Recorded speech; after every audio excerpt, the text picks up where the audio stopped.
today, and of course taught by the older, are expressing their ideas and their culture through their works. As many of us look at these items as decorations, simple items of clothing, simple ornaments to place on the dresser, but if you look at them really, you'll find they're really expressions of our people's ideas as how they see themselves, how they see their organization, how they see their government.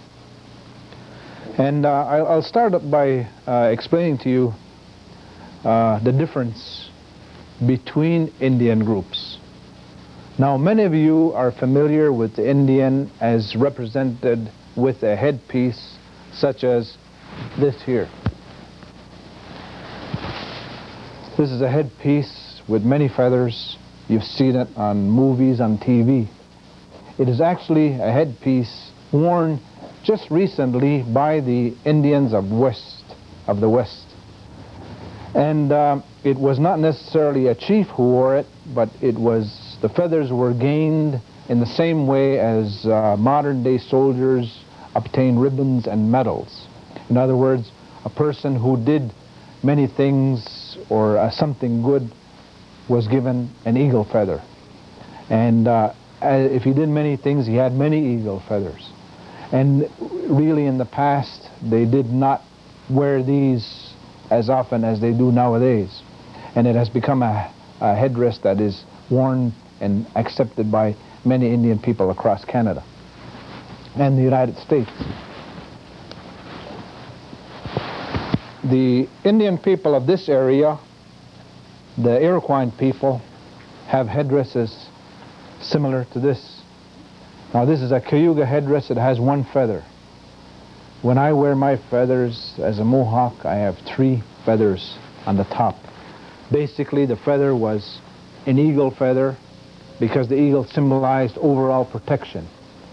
The other feathers were hawk feathers, goose feathers, some aggressive bird that was either a hunter or a long voyager, and his feathers were used to give the people the spirit of that bird and to protect him. For instance, if there were owl feathers, he would be a protector of the night. And then there's a turtle paw on here, and that signifies that it belongs to a person of the turtle clan. Then you have medicine pouches, and then you have hair, which symbolizes victory in battle of some sort. So the items on the hats represented something that had been done and something that has to do with the structure of the society. For instance, the turtle paw says he's of the turtle clan, so that any other people from the turtle clan who see him would consider him as brother and thus reinforce his existence in whatever area he has. So this, as you can see, the difference between that hat and this hat here are pretty different.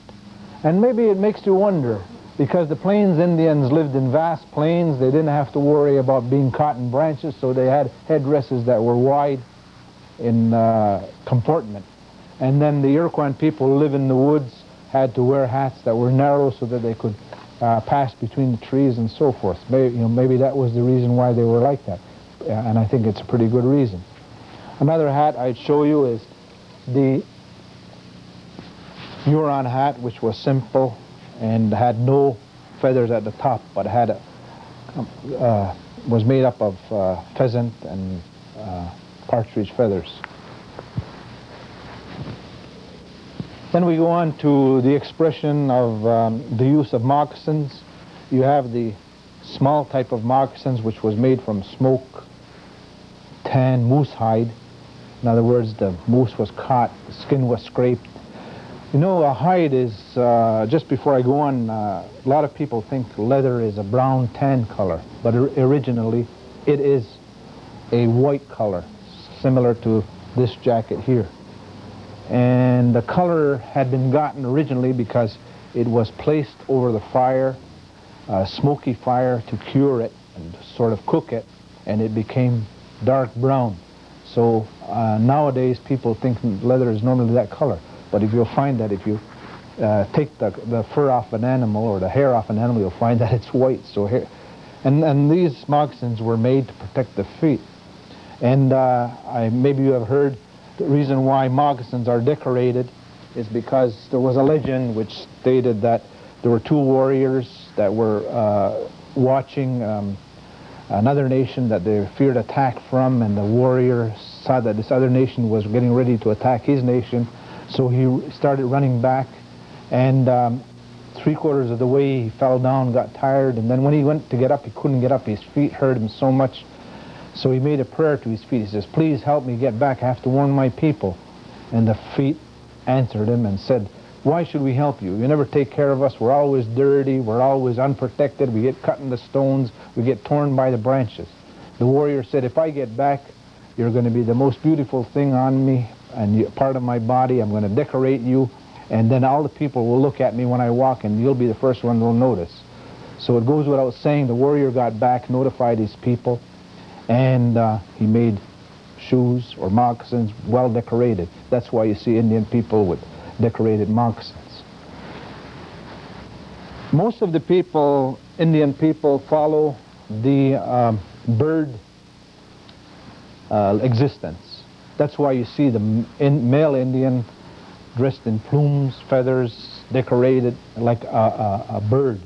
The male bird is always colored feathers, and the female bird has plain brown feathers. So this is the system that was followed by the Indian people. So if you see men dressed in more color than Indian women, and I'm talking about traditional costumes, I'm not talking about modern day Indian costumes.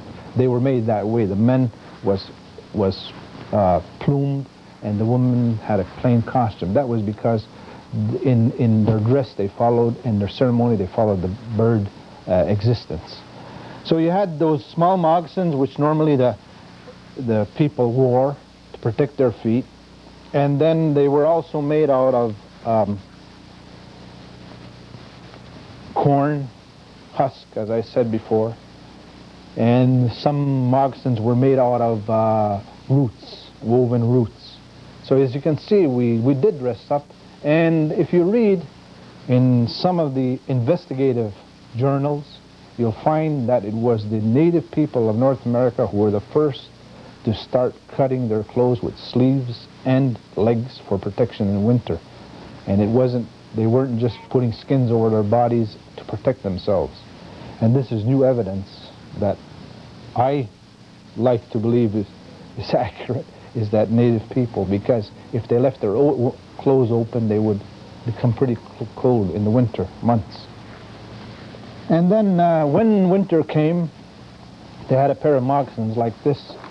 In modern day, they wore moccasins, just this type of moccasins. But originally, they just put them over the small pair of moccasins that I saw. Sometimes they put 3, and that's how they maintained warmth. A lot of you ask, how did they maintain warmth? Well, because this was covered to another moccasins, the same way as you wear your modern day overshoe. So the Indian people, this was their overshoe. These are decorated with beads. There was a certain time in history when the Indian people had decorated with shells and pearls, and then when a gentleman named Sir Walter Raleigh came, he brought beads with him, and he traded the Indians. He gave them these colored beads, and he took the pearls and the shells back with him. And at that time, we saw who was getting the better value. But at that time, as the native people used that as decoration until the shells became an exchange, as your money is, as your dollar is. And then from that, the clothes were developed. As I explained in one of my other programs, why fringe on clothes? As I said, it was to keep the snow off and keep the bugs off in the summertime. As they moved, we became, I guess we would call that the first dry cleaning in North America. The fringe was. And then from that, you see the decorations on the people. And there is also a symbol in that. The symbol is that when a decoration is put on, for instance, bone decoration, fur paw, or a piece of wood is attached to a body, that was a symbol of a thank you for the animal for giving you something to eat and giving you clothing for protection. So you took a part of the animal and attached it to you, and that way you remembered to thank the animal and keep the spirit alive, and that you would be successful in the future. With the advent of beads, as I said, by Sir Walter Raleigh, we made decorations which were introduced to us by some missionaries, but the basic idea was from the Indian medicine wheel, which gave the points of the earth and had some healing powers, provided the proper ceremony was done with it. And then also you have, again, depiction of animals on Indian decorations. That, again, is to remind you that the eagle spirit is the protector of all, and that you should thank him for having protected you and ask him for more protection. And these animals are not deities, they're not gods, they're just agents of the Creator that are put on earth to do a service to human beings as you do a service to him. And you got to thank each other. And this was the way that Indian people did. And then you had also symbols that were used to depict the nations. So this, you have the tree of peace on it to protect the Indian, Iroquois Indian, and also is a symbol of the Iroquois people. And last but not least, something that is popular is the peace pipe, which is used by a lot of Indian people. And the peace pipe is symbolized in this way. When it is separate, it is put in a bag and it is sleeping. This is the head, this is the body. And when the body is attached to be used, the body comes to life. And the decorations on it, such as this, are the nerve system that attach the body to the head and keep the body going. These are not only decorations, they symbolize that. And when the body is breathing, it needs to eat. So you put tobacco, which comes from the land, and put it in there. And then when it eats, you light it.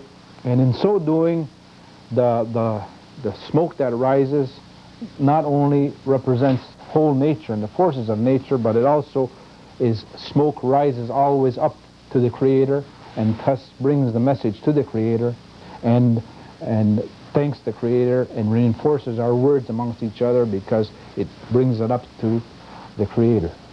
So that is, it is not only a pipe to smoke, but it has that symbolic thing that it is also a entity which has a head and a body and eats, and also thanks on your behalf the Creator for giving you the things that are necessary to you.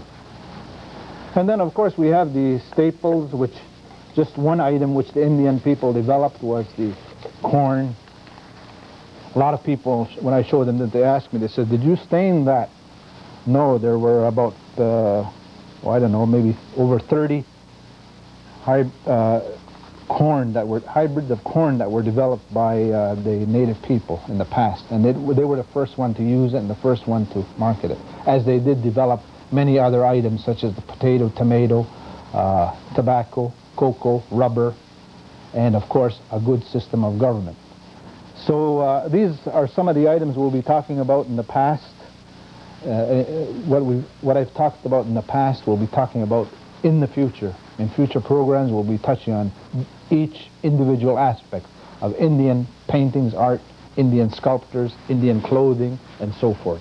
So we hope you'll join us again in the future.